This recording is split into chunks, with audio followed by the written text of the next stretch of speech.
Le prophète alayhi wa sallam a en effet, dans bon nombre de ses rencontres ou bien dans bon nombre de ses assises avec ses compagnons, évoqué la question de l'imama ou bien la question de la succession après lui. Ouais. Le prophète alayhi wa sallam, il a tantôt dit à Ali ibn Abi Talib, ama tarda an takuna minni bi manzilati Haruna min Musa illa annahu la nabiyya ba'di abada. Ne serais-tu pas satisfait d'être auprès de moi comme Haroun l'a été auprès de Moïse, sauf que après moi il n'y a pas de prophète.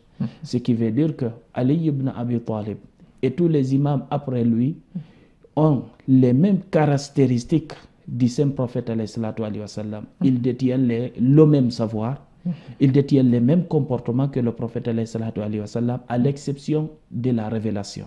C'est-à-dire ils détenaient la même place que Haroun alayhi salam détenait auprès de son frère Moïse. Okay. Donc, ils naissent comme ça, ils naissent des ulémas. Et le prophète alayhi wa sallam l'a mentionné dans bon nombre de parties ou bien des assises qu'il tenait avec ses compagnons. Parfois aussi, c'est lorsque le prophète alayhi wa sallam revenait de son dernier pèlerinage, le seul pèlerinage d'ailleurs qu'il a effectué dans sa vie, mobilisant les compagnons, ils leur disent: est-ce que je ne suis pas votre maître? Allah est mon maître, je suis votre maître. Allah man kuntu maulahu fa hadha aliyu maula. Allahumma wali man wala wa adi man ada. Tout cela, c'est pour parler de la dirigeance, c'est pour parler de l'imama, du khalifa après lui, le prochain prophète alayhi wa sallam, pour toujours guider cette communauté vers ce que Allah subhanahu wa ta'ala aime et agrée. Donc c'est en ce sens que ces imams se sont succédés jusqu'à arriver au niveau de Imam Rida alayhi salam. Imam Rida alayhi salam souhaitait aussi avoir un héritier. Cet héritier-là tarda à venir. Et il le souhaitait dans toutes ses assises.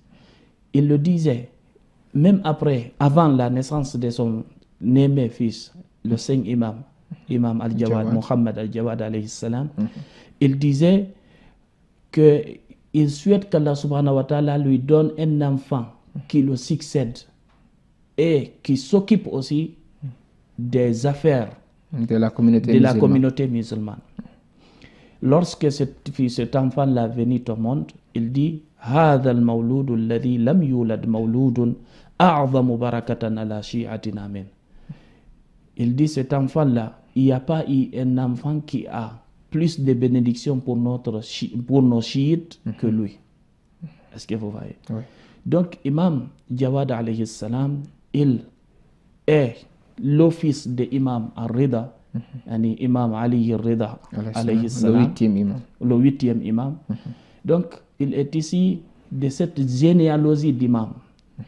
Donc, quand on tranche sa généalogie, on dit qu'il est le fils de Ali ibn Rida, qui est aussi le fils de Al-Kadhim, Moussa Al-Kadhim, qui est le fils aussi de Ja'far, Imam Ja'far al-Sadiq, qui est aussi le fils de Al-Baqir, qui est aussi le fils de Al-Hussein, Zayn al-Abidin, qui est le fils de Ali ibn al-Hussein, Zayn al-Abidin, qui est le fils de Hussein ibn Ali, qui est le fils d'Ali ibn Abi Talib alayhi salam. Donc c'est une généalogie noble qui est là. Est-ce que vous voyez? Personne ne peut avoir, comment dirais-je, une généalogie comme cela.